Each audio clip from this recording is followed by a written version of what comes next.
Hi dears, സുഗമോ ദേവി സീരിയലിൻ്റെ ഇനി വരാൻ പോകുന്ന ഒരു എപ്പിസോഡിലേക്ക് എല്ലാവർക്കും സ്വാഗതം. അങ്ങനെ നമ്മുടെ സിദ്ധാർത്ഥിൻ്റെ കാര്യങ്ങളൊക്കെ മനസ്സിലായിട്ടുണ്ട്. നമ്മുടെ കെവിൻ്റെയും ഇസബെല്ലയുടെ ഒക്കെ ചതിയും പിന്നെ അരുന്ധതിയുടെ ഒക്കെ ചതിയൊക്കെ മനസ്സിലാക്കി സിദ്ധാർത്ഥനാണെങ്കിൽ നമ്മുടെ ഭയങ്കരമായിട്ട് തന്നെ പൊട്ടിത്തെറിക്കുന്നുണ്ട്. നമ്മുടെ ഇസബെല്ലയാണെങ്കിൽ നന്ദനെ കാണാൻ വേണ്ടിയിട്ട് വീട്ടിലോട്ട് വരുന്ന ചന്ദ്രോത്തിലെത്തുമ്പോഴേക്കും നമ്മുടെ സിദ്ധാർത്ഥനും പ്രഭാവതിയും ഒക്കെ ആണെങ്കിൽ ഭയങ്കരമായിട്ട് പൊട്ടിത്തെറിച്ചിട്ട് നമ്മുടെ ഇസബെല്ലയോട് പറയുന്നുണ്ട്, ഇങ്ങോട്ടേക്ക് ഇനി വരാൻ പാടില്ല, നന്ദനെ ഇനി കാണാനും പാടില്ല, എന്തായാലും നിങ്ങളുടെ ബന്ധം എല്ലാം കൊണ്ട് ഇവിടെ തന്നെ അവസാനിക്കണം. നന്ദന് എന്തായാലും ഒരു ഭാര്യയുണ്ട്, ഇനിയും നീ ഇവിടെ വന്നിട്ട് ഇങ്ങനെ വേഷം കെട്ട് ഇറക്കേണ്ട ആവശ്യമൊന്നുമില്ല രീതിയിൽ നല്ല സിദ്ധാർത്ഥൻ നല്ല മാസിൽ തന്നെ റിപ്ലൈ ഒക്കെ കൊടുക്കുന്നുണ്ട് നമ്മുടെ ഇസബെല്ലയാണെങ്കിൽ ഒരു രാത്രി കൊണ്ട് ഇവർക്കൊക്കെ എന്താണ് സംഭവിച്ചെന്നും ഇവർക്ക് എന്താണ് ഇങ്ങനെ ആട്ടി ഇറക്കുന്നതെന്നും മനസ്സിലാവാത്ത ഇസബെല്ലയാണെങ്കിൽ ഭയങ്കരമായിട്ട് ഷോക്കായിട്ട് തന്നെയാണ് നിൽക്കുന്നത് തന്നെ.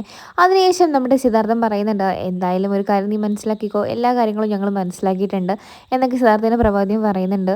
അതിനുശേഷം ഇസബെല്ല അവിടെ നിന്ന് ചന്ദ്രോത്തിൽ നിന്ന് ഇറങ്ങി പോവുകയാണ് ചെയ്യുന്നത് തന്നെ. അന്നത്തെ ആ രാത്രി തന്നെ ദേവികയും ശാരികയും സംസാരിക്കുന്നുണ്ട് നന്ദനെ പറ്റിയിട്ടാണെങ്കിൽ. ശാരികയും നമ്മുടെ ദേവികയുടെ അമ്മയൊക്കെ ചോദിക്കുന്നുണ്ട്, എന്താ മോളെ നിനക്ക് ഇവിടെ തന്നെ നിൽക്കാനാണോ ഭാവം, നീ ഇവിടെ നിൽക്കുന്നത് കൊണ്ട് ഒരു കുഴപ്പം ഉണ്ടായിട്ട് പറയുന്നില്ല, പക്ഷെ നീ കല്യാണം കഴിച്ചിരിക്കുന്ന ഒരു ഭാര്യയാണ്, നിനക്കൊരു ജീവിതമുണ്ട്, അതൊന്നും നീ കളയാൻ പാടില്ല, നന്ദു തെറ്റുകാരനല്ലെന്ന് നമുക്കിപ്പോൾ മനസ്സിലായില്ലേ, അപ്പോൾ നമ്മുടെ ഹരിസാരതൊക്കെ തെളിച്ചെന്നല്ലോ, ഇനി എന്തിനാ നീ ഇവിടെ ഇങ്ങനെ ഓരോ പ്രശ്നങ്ങൾ കൊണ്ട് നിൽക്കുന്നത് നമ്മുടെ ദേവികയുടെ അമ്മ ചോദിക്കുമ്പോൾ ദേവിക പറയുന്നുണ്ട്, അമ്മ ഒരു കാര്യം മനസ്സിലാക്കണം, ആ പ്രശ്നങ്ങളൊക്കെ അവസാനിച്ചു, അതൊക്കെ ശരി തന്നെയാണ്, അതൊക്കെ കണ്ടുപിടിക്കുകയും കാര്യങ്ങളൊക്കെ നമ്മൾ ചെയ്തിട്ടുണ്ട്, പക്ഷേങ്കിൽ ഇസബെല്ലയും നന്ദുമായിട്ടുള്ള പ്രശ്നങ്ങൾ ഒരിക്കലും അവസാനിക്കാൻ പോകുന്നില്ല, നന്ദു ചെയ്തത് തെറ്റ് തന്നെയാണ്, അതൊരിക്കലും എനിക്ക് അംഗീകരിക്കാനോ ക്ഷമിച്ചു കൊടുക്കാനോ എനിക്ക് സാധ്യമല്ല.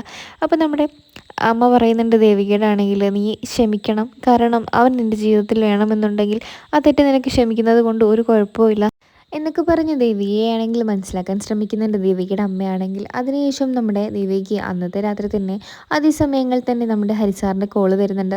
ഹരിസാർ പറയുന്നുണ്ട്, ദേവിയെ എനിക്ക് തന്നെ ഒന്ന് നാളെ തന്നെ കാണാം, കണ്ടേ മതിയാവുള്ളൂ, ഞാൻ നാളെ തിരിച്ചു പോകാൻ വേണ്ടി പോവുകയാണ്, ഇനി ഇവിടെ നിൽക്കേണ്ട ആവശ്യമൊന്നുമില്ലല്ലോ, സത്യങ്ങളും കാര്യങ്ങളൊക്കെ തെളിയിച്ചിട്ടുണ്ട്, ഇനി അത് കോടതിയായിട്ട് ബന്ധപ്പെടാൻ മാത്രമേ ഉള്ളൂ, എന്തായാലും തന്നെ ഒന്ന് നേരിട്ട് കണ്ടിട്ട് പോകാമെന്ന് ഞാൻ വിചാരിക്കുന്നുണ്ട് എന്ന് പറഞ്ഞിട്ട് ഹരിസാറാണെങ്കിൽ ദേവികയെ വിളിച്ചു വരുത്തുന്നുണ്ട്. അതിനുശേഷമാണെങ്കിൽ നമ്മുടെ പ്രഭാവതിക്ക് ഹരിസാർ വാക്ക് കൊടുക്കുന്നുണ്ട്, എന്തായാലും ഞാൻ ഇവിടുന്ന് പോകുന്നതിൻ്റെ മുന്നേ ദേവികയും നന്ദനെയും ഒന്നിപ്പിച്ചിട്ടേ ഞാൻ ഇവിടുന്ന് പോവുകയുള്ളൂ, ദേവിക്കുണ്ടായ എല്ലാ പിണക്കങ്ങളും മാറ്റാൻ ഞാൻ എന്തായാലും ഒരു വഴി കണ്ടുപിടിച്ചിട്ടുണ്ട്, ആ പിണക്കങ്ങളൊക്കെ മാറ്റി നന്ദനെയും ദേവിയെയും ഒന്നിച്ചിട്ട് മാത്രമേ ഞാൻ ഇവിടുന്ന് പോവുകയുള്ളൂ എന്നൊക്കെ ഹരിസാർ നമ്മുടെ പ്രഭാവതിക്ക് വാക്ക് കൊടുക്കുന്നുണ്ട്. അങ്ങനെ പ്രഭാവതിയാണെങ്കിൽ ഭയങ്കരമായിട്ട് നല്ല നന്ദിയൊക്കെ പറയുന്നുണ്ട്, തൻ്റെ മകനെ കേസിൽ നിന്ന് രക്ഷിക്കുകയും തൻ്റെ മകൻ്റെ ഭാര്യയെ വീണ്ടും അവരുടെ ജീവിതം ഒന്നിപ്പിക്കാനൊക്കെ ശ്രമിക്കുന്ന ഹരിസാറിനോട് പ്രഭാവതിക്ക് ഭയങ്കര കടപ്പാടും ഭയങ്കര സ്നേഹമൊക്കെ തോന്നുന്നുണ്ട്.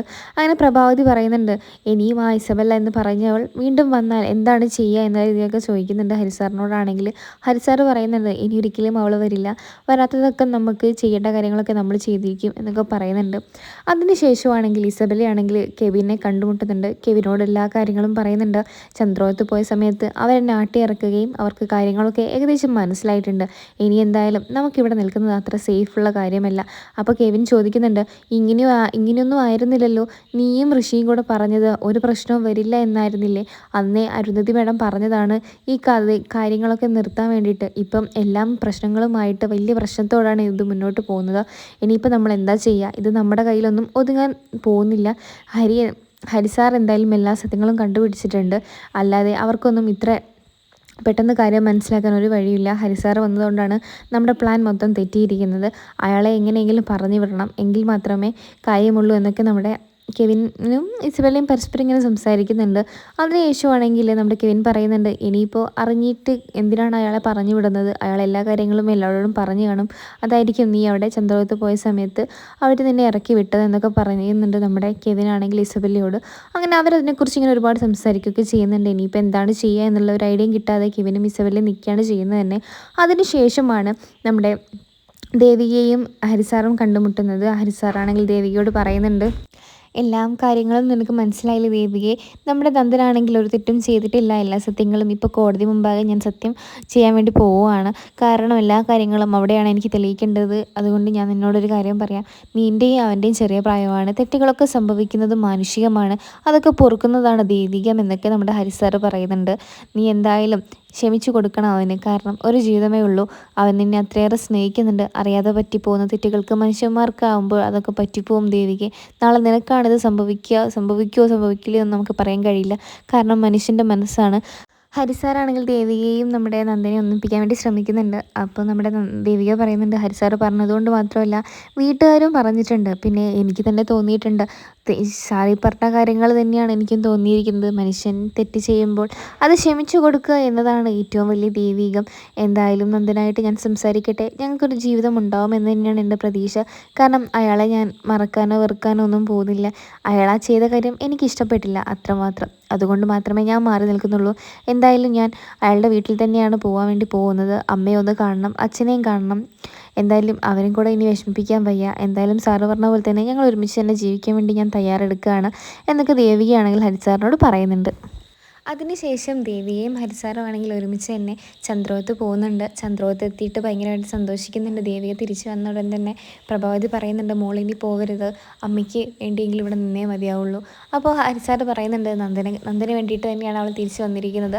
ഇനി എന്തായാലും അവൾ എവിടെയും പോകുന്നില്ല. അവൾക്ക് കാര്യങ്ങളൊക്കെ മനസ്സിലായിട്ടുണ്ട്. ഇനി എന്തായാലും അവർക്ക് ആ കൊച്ചു കൊച്ചു പിണക്കങ്ങൾക്കിടയിൽ അവരെന്തായാലും സ്നേഹം കണ്ടെത്താൻ ശ്രമിക്കുമെന്ന് എനിക്കൊരു ഉറപ്പുണ്ട്. അതുകൊണ്ട് ഞാൻ പറഞ്ഞ വാക്ക് ഞാൻ പാലിച്ചിട്ടുണ്ട് പ്രഭാവതി എന്നൊക്കെ ഹരിസാറ് പറയുന്നുണ്ട്. അങ്ങനെ പ്രഭാവതിയാണെങ്കിൽ ഒരുപാട് നന്ദി പറയുന്നുണ്ട് ഹരിസാറിനോടായിട്ടാണെങ്കിൽ. അങ്ങനെയാണ് ഈ ഒരു എപ്പിസോഡ് അവസാനിക്കുന്നത്. നിങ്ങൾക്ക് ഈ ഒരു സീരിയൽ ഇഷ്ടമാണെങ്കിൽ ചാനൽ സബ്സ്ക്രൈബ് ചെയ്ത് സപ്പോർട്ട് ചെയ്ത് കൂടെ പിടിക്കുക.